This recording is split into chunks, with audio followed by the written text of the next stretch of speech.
મેળા એસોસિએશનના પ્રતિનિધિઓ આની પહેલા પણ મને મળેલા હતા, આજે પણ મને મળ્યા છે. એ લોકોની અને સ્થાનિક વહીવટી તંત્ર વચ્ચેની જે મુશ્કેલી સર્જાણી છે એ અંગે એમના 2-3 મુદ્દાઓ છે. એક મુદ્દો એવો છે કે એમની પાસે જીએસટી બિલ વાળી એટલે મેન્યુફેક્ચરિંગની જે હોવી જોઈએ એ નથી. એ લોકોનું એવું કહેવું છે કે અમે આ બધું નાના માણસો પાસે બનાવીએ છીએ, કોઈ બ્રાન્ડેડ કંપનીની આ રાઈડો નથી.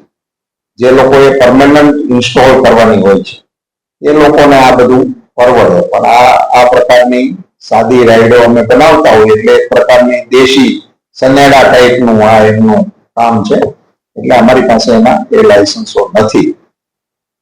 તેમ છતાં અમને મળવું જોઈએ. સામે પક્ષે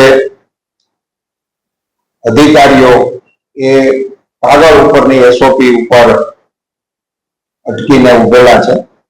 મેં એમને પણ વાત કરી છે, રાજ્ય સરકારને પણ આ વિષયથી હું અવગત કરવાનો છું અને નાગરિકોની જાનમાલની સુરક્ષાની બાહેંધરી સાથે નાના માણસોની રોજગારી ઉકલે એવો વચ્ચેનો માર્ગ કાઢવા માટેનો પ્રયાસ હું અવશ્ય કરીશ અને રાજ્ય સરકારના ધ્યાન ઉપર પણ આ વાત મૂકીશ.